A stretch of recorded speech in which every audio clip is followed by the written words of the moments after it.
It's the moment of truth. Okay, after lots and lots of welding and a little bit of grinding, I got a nice, clean, smooth edge here. Looks great. It's nice and smooth. This edge is nice and clean. Not completely finished that. I need to fill in some gaps and grind it down, but that's okay. But we are ready to pressure test this tank. So we got caps on these two right here, the two 3-inch suction lines to the pumps, and then we have a valve on this one that's shut, and then everything else is capped. And how we're going to add pressure to the system is the drain spout underneath the tank. When you drain the tank, we have a fitting there with a pressure regulator so we can regulate the pressure. Granted, we'll see how much it leaks, but I didn't put any gasket stuff on these covers, so they're going to leak air out of those, but I'm not worried about that right now. We just want to check leaks on welds, and there's a lot of welds to check. And then if I find a leak, I'm going to mark it with this. Now, I'm thinking, what do you think? 13 leaks? No, I think we're gonna go underneath far. In fact, I think it'll just be a hole in one. I don't trust my welding that much. Now granted, there's double welds inside here on both sides and on the outside. The only ones that are not double welded is this seam right here, because I couldn't go on the inside, and this seam right here, and that seam and that seam. So we'll see, but everything else is double welded. We will check and see how it leaks.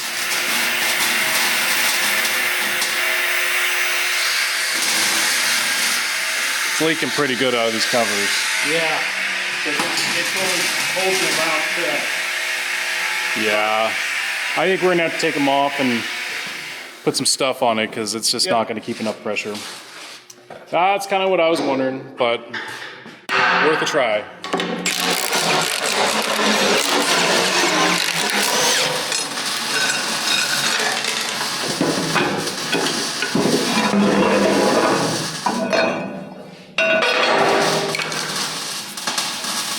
So he went ahead and put 2 layers of plastic. We put that lid, tighten it down. We'll try this method. Might work.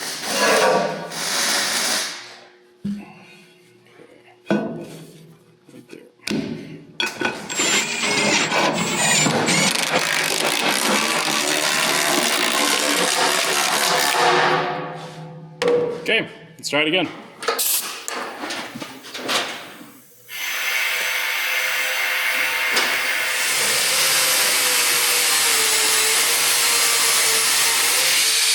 We got leaks, but we'll find them. Oh. Yeah, it's gonna be a fun process. Okay, how many leaks do we have so far? Oh, we got leaks. We got one there.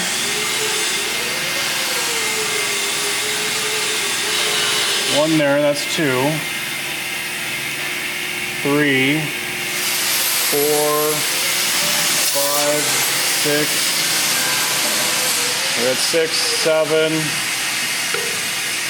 8. We're at 8. Oh. We're still going. 9. I'm not a very good welder. Ah, fun. Okay. Well, I need to get a drill bit and drill out a little bit of where they're at, and I'll blast it with the glue gun, welder, and then once it's blasted out, we should have no leaks, I hope.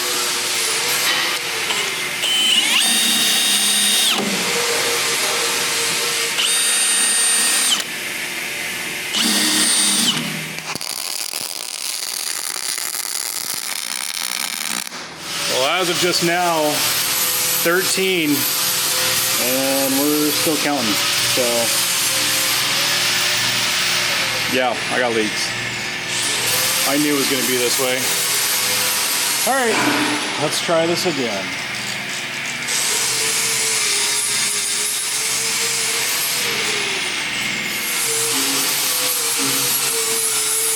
And another one, okay.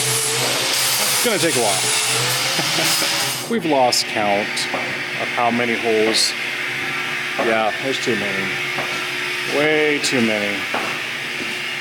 But we're getting them figured out. right there. Still got some more to go. So we're still continuing the pressurize and spray with soapy water to try to find the little teeny leaks. And he's narrowing them down to the last few. Just a couple left. Started with probably 40 or 50 of them at least. He's getting there. And then clean up some of these welds and whatnot. And I think we're about ready to put the radiator back on here. The rad, as some like to say.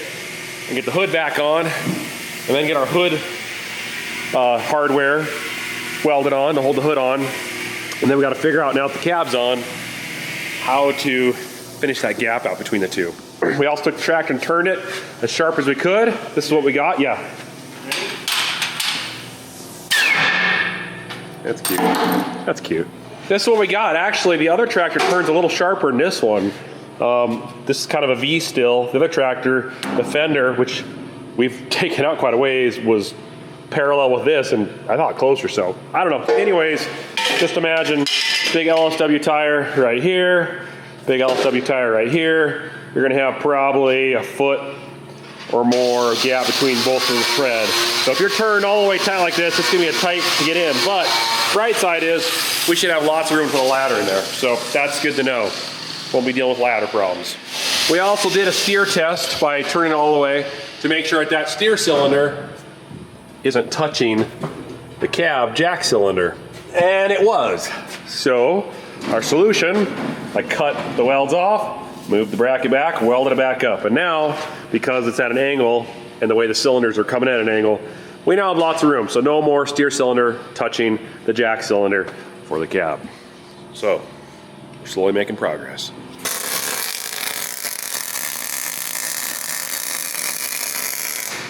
All right, it's been a long process, but I think we finally got the hydraulic tanks fully patched up. No more leaks. There's just all sorts of, when this goes to the show and you guys look at it, just don't look under here, okay? We're not gonna grind them down. These welds are gonna be the way they are, and they're just gonna be underneath this thing. We're gonna paint it nice and white, and it's gonna be the way it is, because there's just, the holes just keep creeping and creeping and creeping, and we keep welding and welding and welding, and triple welds, quadruple welds, all kinds of stuff, and it's all upside down, so it's always very difficult. We put a vacuum on the tank with a vacuum cleaner, hoping that helped. Might have a little bit, but yeah, it doesn't look super great under here, but it's now tight. Yeah, he welded a lot of it. I patched a little bit, he patched a lot, but I mean, there was just thousands and thousands of leaks. I shouldn't say thousands, hundreds. So we can clean all this up. This will all look really nice. Like I said, look at this. Not that. This. Back to rad time. Got that on the bud, and we're trying to figure out where exactly we're gonna bolt this thing down. We were on the phone with our Clean Fix buddies, and they were giving us some guidance on where we should put the rad, or the radiator, in reference to where the Clean Fix fan will go.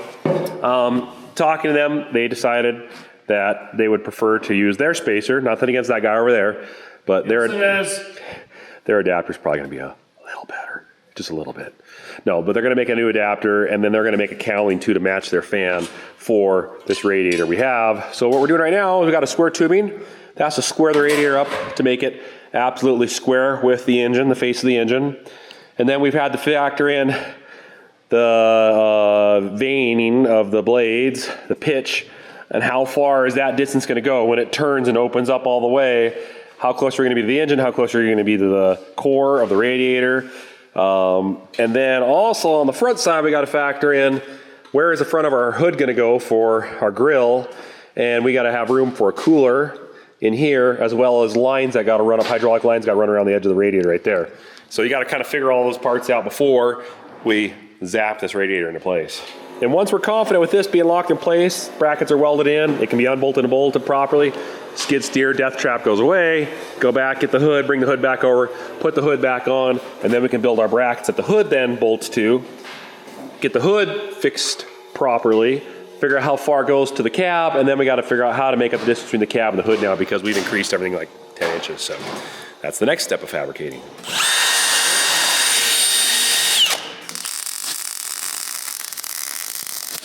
I think it's time for the hood.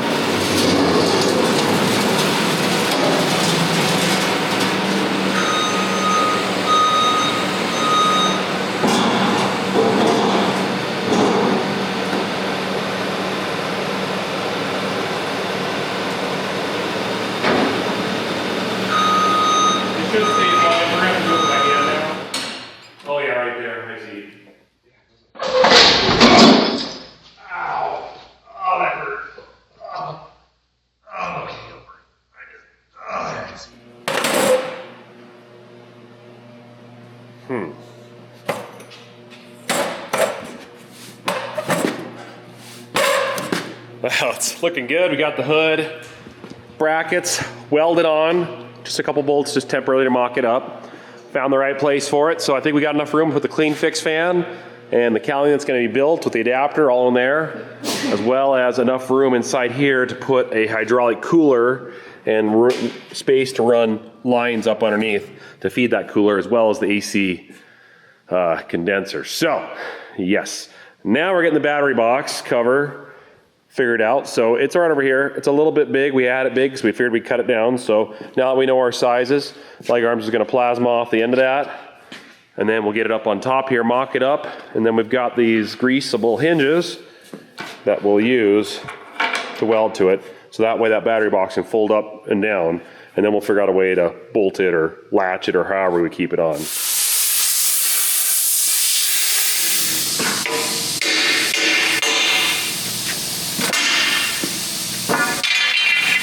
Right now, Nick's welding the bottom hinge on. And as you can tell, it's looking pretty good. And then we'll weld this other one on. Now, this plate actually sticks down just a tiny bit below. We looked at the other tractor and they did the exact same thing. So we're gonna do the same thing as the other tractor. And one of the reasons is for when you swing this open, it won't bind on the bottom. So the hinges will be on the exact, or right on the bottom of it. So yeah, we're just gonna copy the other tractor. Another one on, or do we just weld this up? I would just weld it up because it's not going anywhere on that one. Okay. And then we'll put this other one on. But one of the things we're gonna make sure too is face them the same direction. So if we ever need to take this cover off, we can just slide it right across or slide it apart, and then we can remove that. But yeah, it'll work out good. And then we'll probably do the same thing as the other one. Drill a hole here, and we'll put a bracket on the inside, weld it with threads, and then you'll just have a bolt with like a wing nut type, and then you can quickly access it. It worked out pretty good so far in all those years of the other tractor, so let's copy that. Let's not try to reinvent the wheel too many times. At least that's what we're going to try to do. Grab this chair. Favorite chair. Oh, look at that.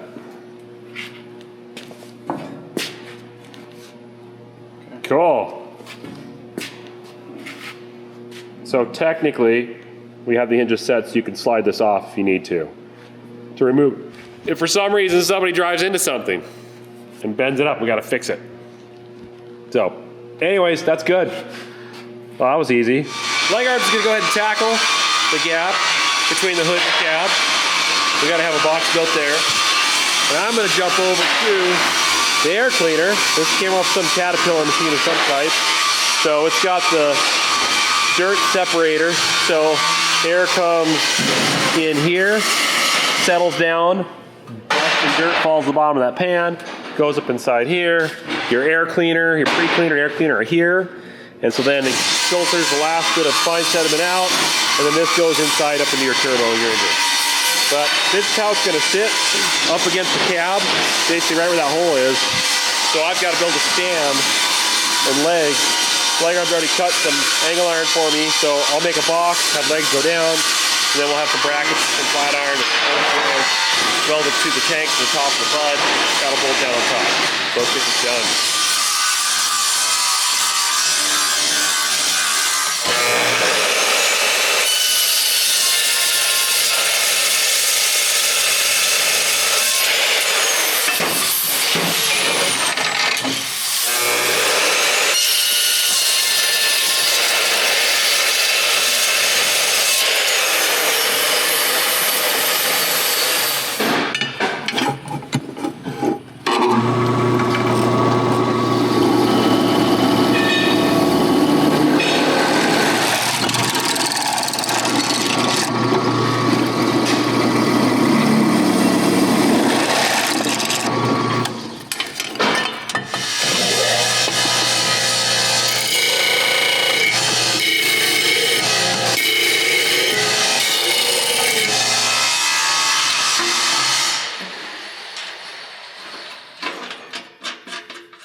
Now that I got that extension of the hood, I basically made it about 6 1/8, 6 1/4 inches longer.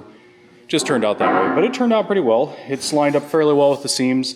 I gotta clean that all up, weld it more. But then when I'm looking out for transitioning from the hood to the cab, I'm gonna slope from the cab down a little bit so there's not a shelf there for dust and stuff to collect on. And then we'll basically transition. You got a 5-inch gap here. It'll go like this. Either that 5-inch gap will go all the way up at an angle, or it's gonna start flaring out and making it a little wider. So it could be like a 6, 7 inch here, 5-inch there. And then we'll cap it all the way down straight. I think that's what we're gonna do. But as of right now, that's kind of the mock-up. And yeah, I think it's turning out pretty good. While the big dog is up top, finishing up the difference between the hood and the cab. He's doing a good job, looks awesome. I've been back here, just cleaning up some loose ends. Welded this angle here, so that way this piece, oh, I forgot to grind that down.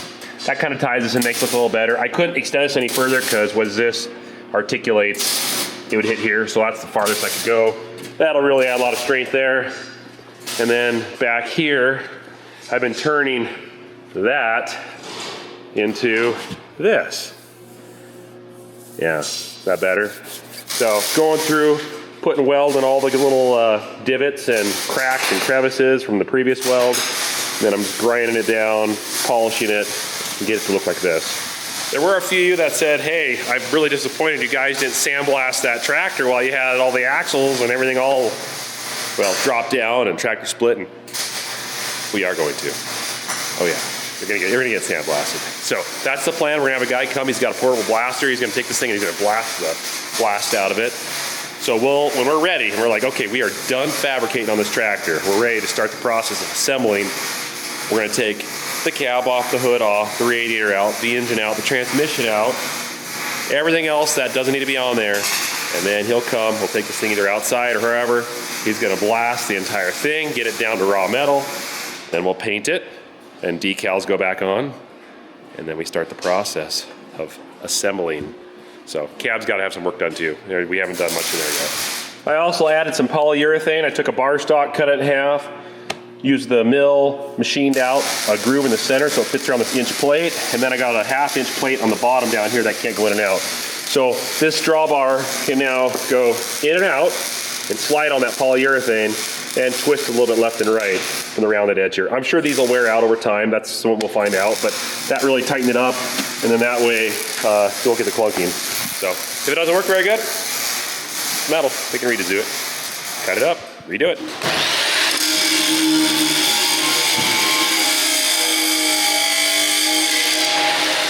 Took me a little bit, but I think I got the transition fairly decent.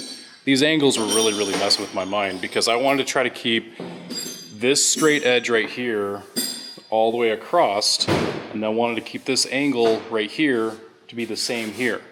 But because I wanted to slope the top down just a little bit, then go flat with the hood, that top plate and this angle, let's just say they didn't really want to match up very well, and it took me a while to figure out. Talked to my brother and my dad, and we came up with a couple of solutions, and it worked out pretty good. So I had to extend this part a little bit more. As you can tell, this is my original piece. Had to extend that a little bit, and it basically comes up and then flares out a little bit to match these corners, and left a 2-inch gap there, so that way there's plenty of room to the cab or hood or whatever needs to shake and move, which it shouldn't. That's quite a bit, but I figured 2 inches is a good way to start. So yeah, it looks pretty good. And then this cover here is removable. I've got 3 bolts on this side here and 3 bolts on the other side. And then I need to do some touch-up stuff to it, but I think we're ready to take the cab back off. We needed the cab to mock up to the hood and get that figured out. Now that the transition's done, cab will remove, and then we gotta build a support for the hood right here to rest on from the frame of the tractor. And then the inside of the cab needs to be gutted, and then lots and lots and lots of fabricating to make that thing look a little updated. But so far it looks pretty good. I think it's gonna be a good transition.